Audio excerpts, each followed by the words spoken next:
We're here with another segment of Bernie Speaks with the Community. I'm Lauren Glendavidian, and I'm going to be asking Bernie a few questions. And I'm Bernie. And this is Bernie, Mayor of Burlington. So the legislature convened last week. So we saw on television. Yes, they did. And one of the things that struck us when we were down there is the very single-minded focus on state issues as opposed to local issues, which is something we run into when we're in Burlington. As the leader of the largest community in the state, you have some opinions about that relationship. Yeah, I'm nervous about it, and it's a continuation of a process that has gone on for many, many years, and I think it's getting worse. It was not particularly good on the Governor Snelling, and I think it's probably worse on the Governor Kunin. And that is that when the legislature convenes, they see themselves as representing the interest of state government. And I would be the first to admit that state government itself has a lot of difficult problems that the members of the legislature and the governor are going to have to deal with. I have no argument with that. But what they also don't realize is that the decisions that they make, or the decisions that they do not make, have tremendous impact upon the cities and towns.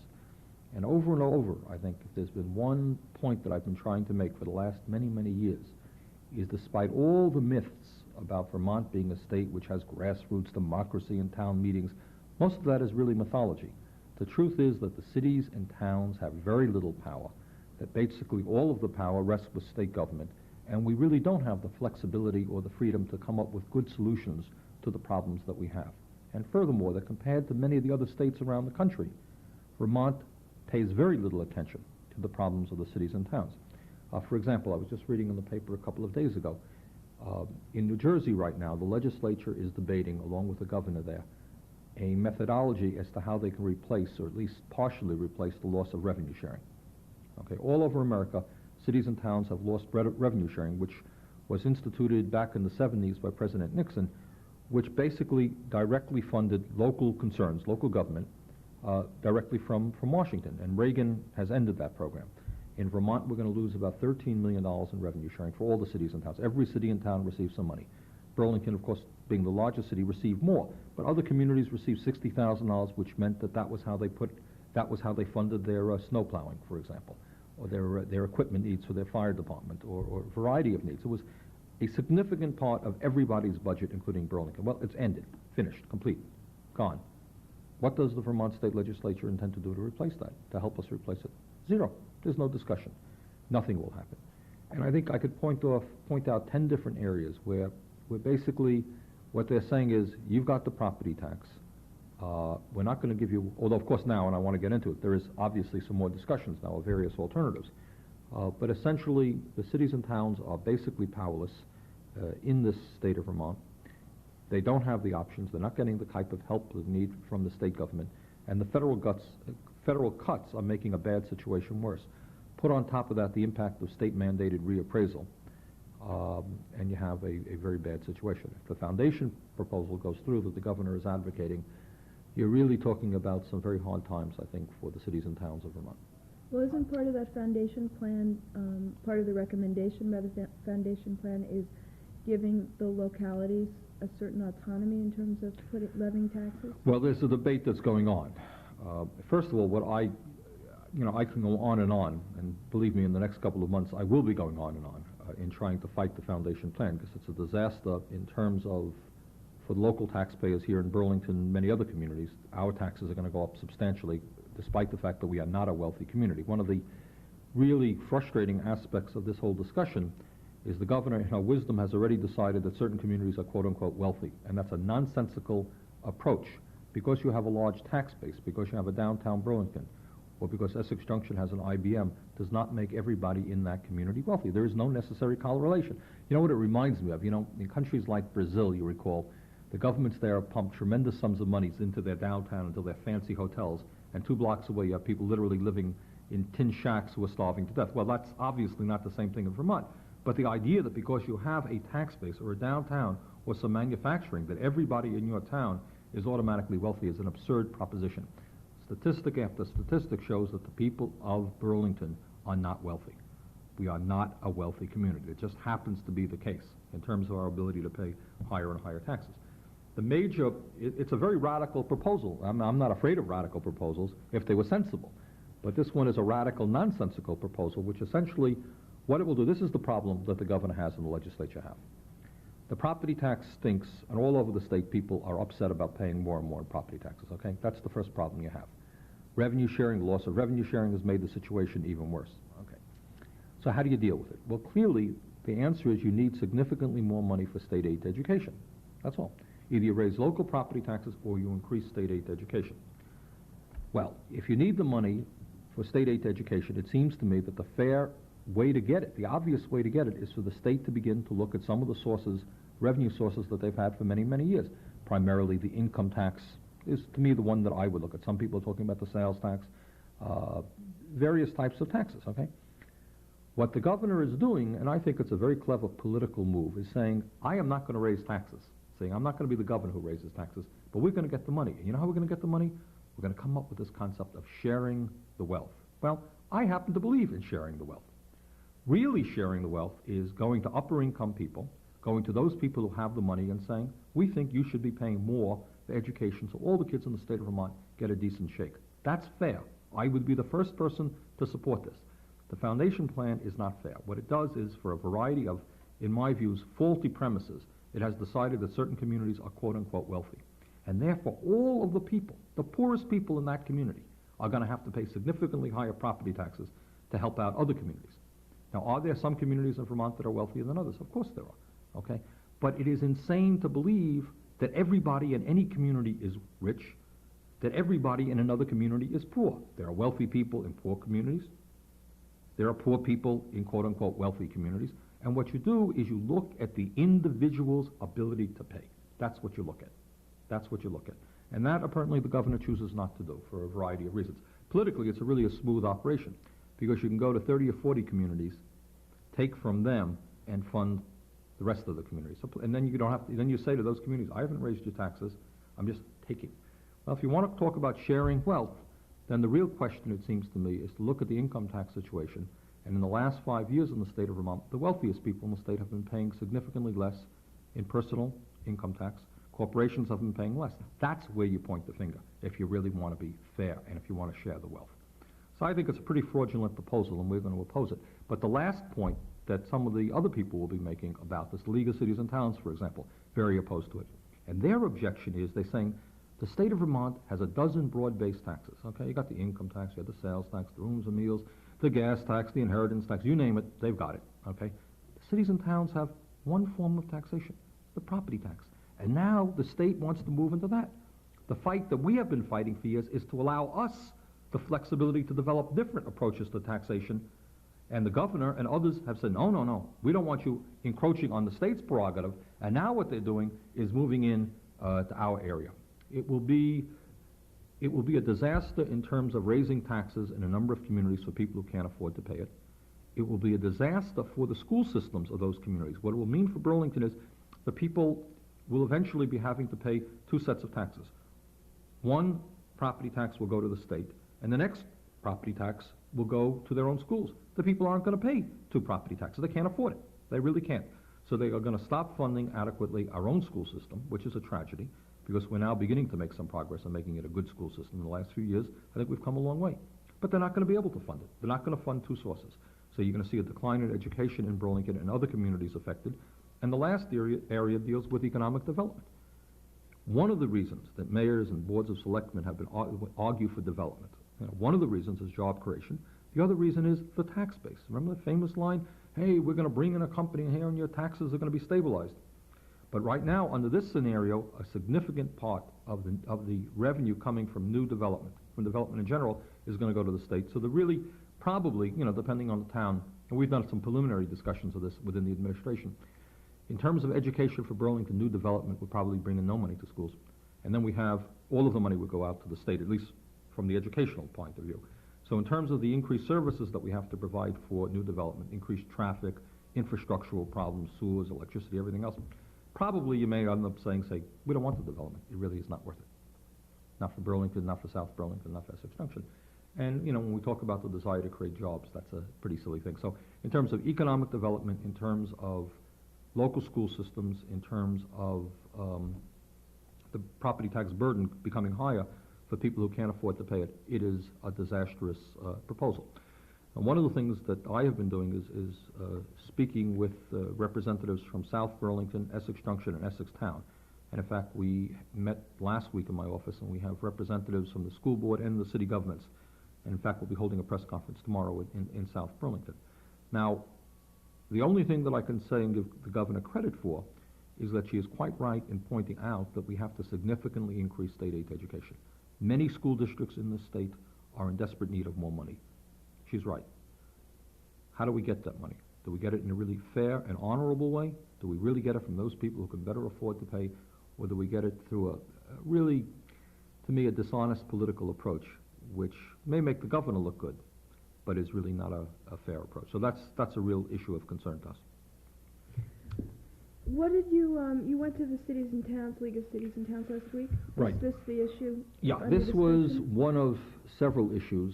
In fact, if I'm not mistaken, that today being Monday, the Vermont League of Cities and Towns themselves will be having a press conference to voice their strong opposition to the foundation proposal. Again, primarily on the ground that the state is beginning to encroach on the one area that the cities and towns have to adequately fund city services and education.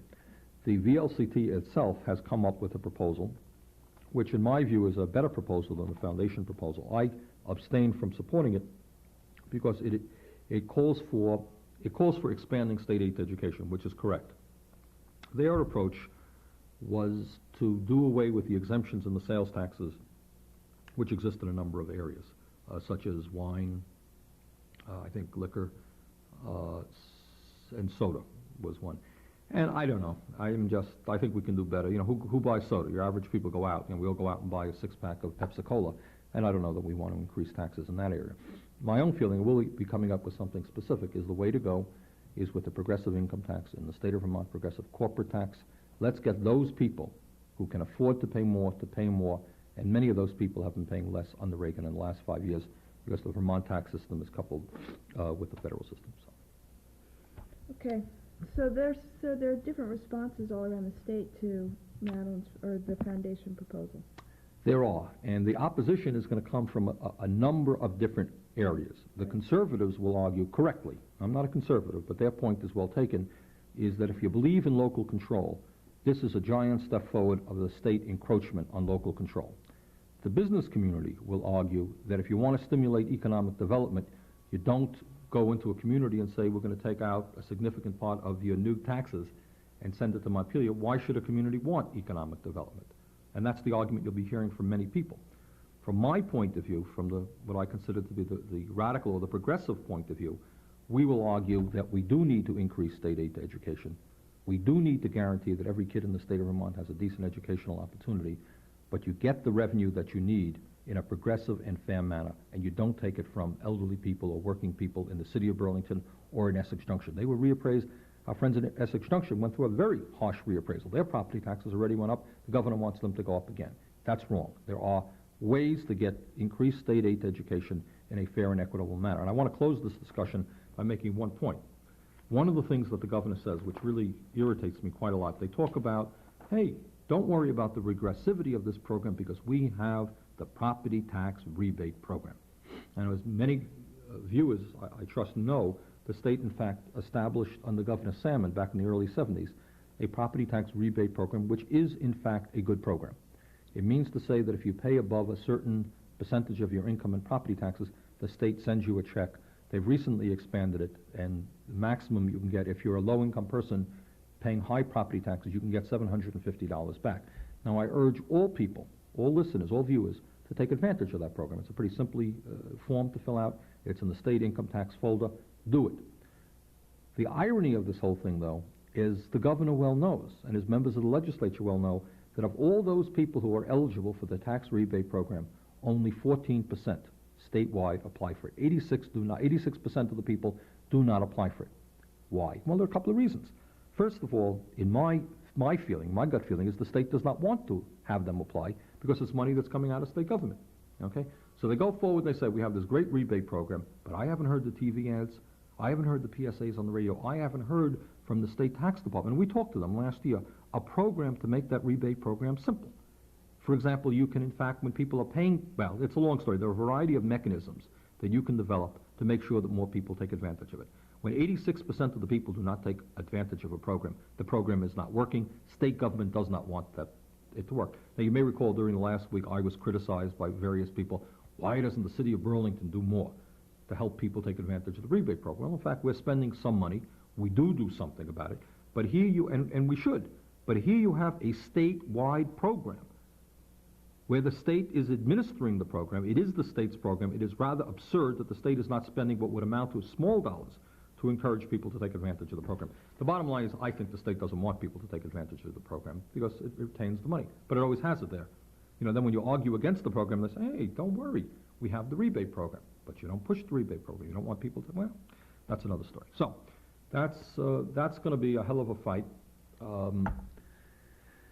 And we're going to do our job to represent not only the people of Burlington, but low-income and working people and elderly people in general against higher property taxes. The way to solve the property tax crisis is not to raise property taxes in certain communities. Let's turn our attention to raising money in Burlington. You say there are two proposed bond issues. Now, you know, after having given the speech about the regressivity of the property tax, one of the, you know, the real tragedies and the things that really upset me very much is that I know that the property tax is a stupid tax, and I've been out knocking on lots and lots of doors, coming across many elderly people who are having a hard time paying their property taxes. So I'm placed as the mayor of the city, really, as they say, between the rock and the hard place. We have a problem in the city that I think has to be addressed, and that problem deals with police protection. And let me just touch on a few points here. For a start, in my view, the police department of the city of Burlington today is in better condition than it has been for many, many, many years. We have now virtually no vacancies at all, so we're at full manpower right now. I think maybe there's one vacancy and we have people who are ready to jump right in. 5 years ago, you used to have a department with 15 or 20 vacancies. There were 15 or 20 spots that were unfilled. So no matter what your quota of police officers was, it didn't really matter because, you know, people were leaving right and left. We had 5 years ago, 6 years ago, before I became mayor, you used to have a 25% turnover rate, which was just unbelievable, okay? So we have come a long, long way. The department is much more stable. I think Chief Scully is doing an excellent job. I think the morale within the department is good. We're making progress. In addition to that, we have developed over the last couple of years a couple of programs which give added strength to the police department. The auxiliary police department is moving along very well. Its function is to enable our sworn police officers to be out on the street while some of the paperwork is done by people who are not sworn police officers. And that's working pretty well. We have, in the summertime, a parks patrol program where you're having young people affiliated with the police department out in the various parks in the city, and that's been working quite well. We have also been successful in getting some grants. The police department has done a good job, and the grants are coming in for domestic violence, neighborhood watch, and other community-type programs. That's moving well. What I will be proposing is an appropriation to bring back what we had a few years ago, which was a self-defense program for women. You might recall that. I was amazed, to be frank with you, about the tremendous response that program brought forth. I think we gave 2 separate classes over a period of time. A lot of interest in it. We'll want to work with the Women's Council to bring that one back. The major issue that we face, though, is the question of the expansion of the police force in general. We are now at 85 men and women, but that includes 10 people, I think, who are assigned directly at the airport. Okay, so that leaves us 75 for general city work. I think that given the growth of the population in the city, of the movement toward opening up the waterfront, which will bring people down to the waterfront, and I think the legitimate concern that many people in our city and throughout the state have regarding the incredible increase in violent crime, which no one can quite explain, but people are rightfully very concerned about that. I think we have to expand the police department. And during the last few weeks, and certainly before that, I've been talking with the Police Commissioner, Chief Scully, and what we think a reasonable program for the future would be to expand the police department by 20 new officers over a period of 5 years. Okay, and having said that, of course, the negative, the sad part about it is it's going to cost money. There's no way you do that without it costing taxpayers money. My feeling is that the people of Burlington want increased police protection and understand that it costs money. What we're working on now is some specifics. My guess is that we'll be asking for a property tax increase of between $300,000 and $400,000 this year, which will add, and again, we haven't finalized the numbers, probably 7 or 8 new police officers immediately as part of the 5-year program. It will also provide for cruises for the police officers, administrative support, When you expand the police department, you have other expenses. You have uniforms, you have need for cruisers, need for more equipment. So there's some, tangential expenses that go with the increase. But that's one issue that we're going to be bringing before the aldermen very shortly and ask for their support. And I hope and expect that on this issue we'll have tripartisan support. Let me just ask something that has less to do with money and more to do with reorganizing within the police department. One of the things that I've heard, particularly in the women's community, in response to violent crimes and particularly against women, is not so much that we need more police protection, but we need police protection that is focused on sex crimes or that kind of unit. Are there efforts underway to refine that kind of police protection? The answer is yes in both respects. All right. I think we recognize that it is a very, very serious problem, and no one can argue about it. It's a frightening problem, and that we do have a section of the police department now that is dealing exclusively, to the best of my knowledge, with those problems, and I think it should be expanded. So that is an issue of great concern. Waterfront, is that another area? Yeah. In fact, if you're asking me in the next couple of months, two of the issues that we'll be focusing on, I would say the expansion of the police department is one, and waterfront development is the second. Let me explain a little bit what we have going there. We are making, I think, excellent progress in creating a people-oriented waterfront, which is our goal. The problem is that you have a waterfront, as all of our viewers know, which is extraordinarily beautiful. It's a wonderful resource. But also, for long and historical reasons, the waterfront as it now is, in Burlington at least, does not invite people down there. We don't have the public amenities. We don't have the activities which say to the people of our area, come on down. It's your waterfront, and for free, or for very little money, you can enjoy the beautiful resources. Now, in the summertime, of course, we have beautiful beaches. We have 3 beautiful beaches. But for a lot of other activities, we just don't have the kinds of amenities down there that we need. During the last year, we've been making some significant progress in a number of ways. Number one, I think the bicycle path is generally regarded as a real success. People are enjoying it immensely. What we intend to do is expand the use of the bicycle path, not only for summer activities or fall activities, but for winter activities as well, in making it into a cross-country ski area. Okay, we have given the Parks Department the authority to buy a skidoo and, I don't know what it is, some figamajig behind it, which will basically plow down the bike path for good cross-country skiing. And so that's one area that we're moving. The second area is that we have expanded Perkins Pier, which I think people are delighted with.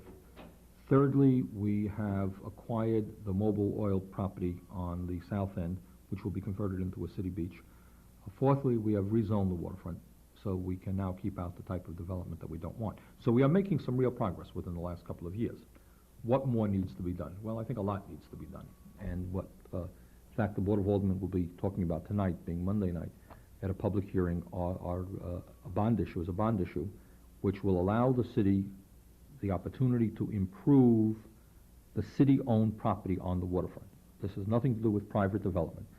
Right now, we have a lot of city-owned waterfront, and we're not utilizing it as well as we should. What are some of the ideas that will be discussed? Number one is the expansion and completion of the bicycle path.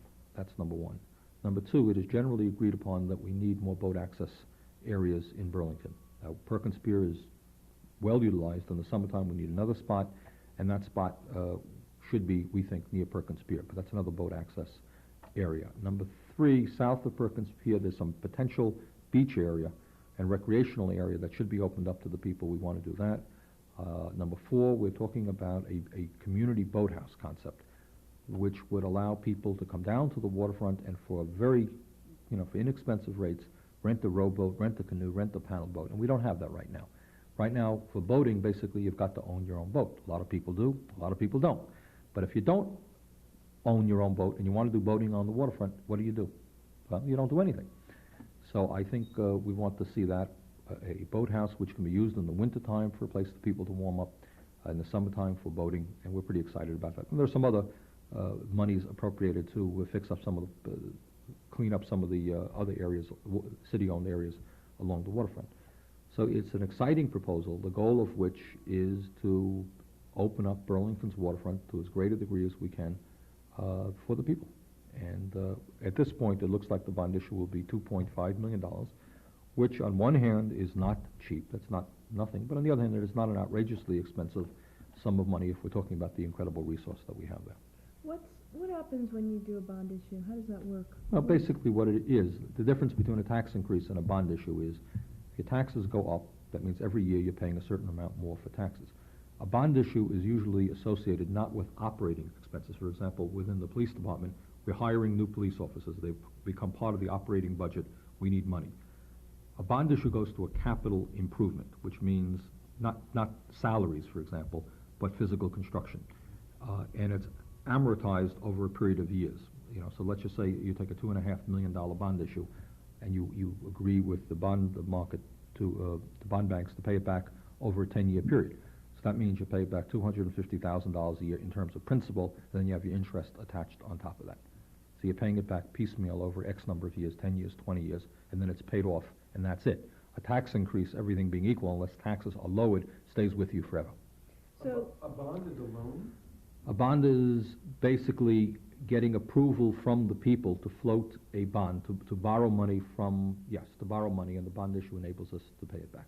and then people invest in the bond, don't Right. they? But then you have, you have the whole phenomenon of the bond market where people, the city of Burlington is a tax-exempt institution, so there are people who invest in bonds, understanding that they're very secure and they're tax-exempt, so they don't have to pay taxes on the profits that they make off of bonds. Okay. But what we're doing here now, in terms of the bond issue, is we have now gotten the authority to do it. Obviously, the city does not have the right to go out. We can't simply go out and say, we want to improve our waterfront. Gee, will you lend us $3 million, without the banks understanding that we have gotten the approval of the people to repay that money. So what a bond issue, a general obligation bond, is that the faith and credit of the people of the city of Burlington is now behind paying back the bond. That's what all bonds are about. So who votes on that? The All the- people or the aldermen? Oh, no, all the people. The aldermen can vote to put it on the ballot. The people themselves have got to vote whether to approve it or not. So this will be on the March ballot, My hopefully? hope and expectation is that it will. Well, we have about 3 minutes, Ah. so you've got a couple more things you want to cover. Okay, just a couple of things. I hope that the people of, we've had this weekend a lot of snow. My impression is that the Public Works Department is working well, that they're doing a good job. We have new equipment, and my perception is that they're doing a pretty good job. If people are having concerns about the quality of snow plowing or street plowing or sidewalk plowing, please give me a ring at my office and we'll get to the Public Works Department. 658-9300. Right. The other issue is that I think you may recall, and I think we may have talked about it on one of these programs, is that a while back the Board of Aldermen passed a resolution urging the Public Service Department of the state to investigate the possibility of lowering New England Tel's rates. Well, last week the Public Service Department and the governor announced a proposed agreement with New England Tel, and interestingly enough, what will in fact happen is during the first year there will be a lowering of rates. It's a good step forward, and I think the governor and the Public Service Department deserve credit for the approach of sitting down with the phone company and engaging, not going through the farce of the Public Service Board, which to a large degree is really just a joke, but rather sitting down with them and negotiating hard. Now, what we have to investigate is whether in fact the state has gotten as good a deal as it can. I'm not sure that it has. There are a lot of factors that are going on with the phone company now. Their tax rates are going down as a result of federal tax reform. The kinds of rate of return that they're allowed by the Public Service Board is much too high. And in terms of their equity, in terms of their capitalization process, they're borrowing too much from the stock market and not enough from the bond market. So there are a number of factors which suggest the telephone rates can and should go down substantially. Under the proposal brought forth by the governor, there will be some decline the first year, and that's good. Be some stabilization afterwards. Whether it's as good a deal as we can legitimately expect remains to be seen. We'll be looking into that. Okay, so anything else? Minute? Yeah, about 500 things, but I think they'll probably survive for another week. Are you busy every day? Yeah. What time do you start working? Well, usually, Mondays are always a miserable day because you get up early and the Board of Aldermen doesn't end till 12. So today will probably be 16 hours, anyhow. That's a long day. Well, I'm glad someone's working as mayor. Thanks. Okay, thank you. This has been Bernie speaking with the community, and I'm Lauren Bendavidian. Good night until next week.